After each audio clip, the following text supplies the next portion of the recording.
नमस्कार, मैं हूं आपके साथ प्रियांशा। आप देख रहे न्यूज प्लस 21। आइए एक नजर डालते हैं देश विदेश व राज्य की दिन भर की 21 प्रमुख खबरों पर। अखिल भारतीय सेवाओं के काडर नियमों में संशोधन पर भूपेश बघेल ने जताई असहमति, पीएम को लिखा पत्र। बदमाशों की गोलीबारी से दहला इंदौर का एमवाई अस्पताल परिसर, मामूली बात पर गैंगस्टर के गुर्गों ने कर दी फायरिंग, एक घायल। रैलियों रोड शो पर जारी रह सकता है बैन, चुनाव आयोग कर रहा मंथन। भारत के साथ अमेरिका में तैनात 5G सॉल्यूशंस टीमें फाइबर केबल और बिजली की उपलब्धता बढ़ा रही। सीएम भूपेश का बड़ा ऐलान, 1 सप्ताह बढ़ाई गई धान खरीदी की तारीख। शोपिया में सुरक्षा बलों ने एक आतंकी को किया ढेर, मुठभेड़ जारी। राहुल गांधी ने केंद्र पर लगाया जन अधिकार खत्म करने का आरोप, कहा इसके बिना दुनिया के सबसे बड़े लोकतंत्र का क्या मतलब। साइबेरियन पक्षियों के लिए संजीवनी साबित हो रहा बिलासपुर का कोपरा जलाशय, मई में आ सकता है ढेर सारी खूबियों वाला गूगल का स्मार्ट वॉच। पीएम बोले बजट बढ़ता रहा लेकिन आजादी के 75 साल बाद भी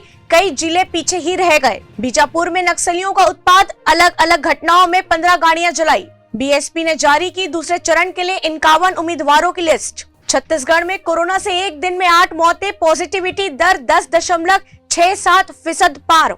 29 जनवरी को बीटिंग द रिट्रीट सेरेमनी में होगा ड्रोन लाइट शो, 1000 ड्रोन करेंगे आसमान को रोशन। अभिनेत्री जैकलीन और नोरा फतेही को राहत, मकोका में नहीं होगा एक्शन। मुंबई की 20 मंजिला इमारत में लगी आग, 7 की हुई मौत। क्लब हाउस मामले में आईडी बनाने वाले की पहचान, दिल्ली में होगी पूछताछ। बीसीसीआई ने बताया भारत में ही होगा आईपीएल 2022 का आयोजन, मुंबई में खेले जाएंगे मुकाबले, दर्शकों की नहीं होगी एंट्री। कैप्टन अमरिंदर का बड़ा आरोप, अवैध रेत खनन में हिस्सेदार है सीएम चन्नी, सिद्धू के पास सोचने की भी ताकत नहीं। पूर्व प्रधानमंत्री देवगौड़ा हुए कोरोना वायरस से संक्रमित। यूनिवर्सल हेल्थ इंश्योरेंस स्कीम पर फोकस, क्या नेशनल हेल्थ मिशन का दायरा बढ़ाएगी सरकार।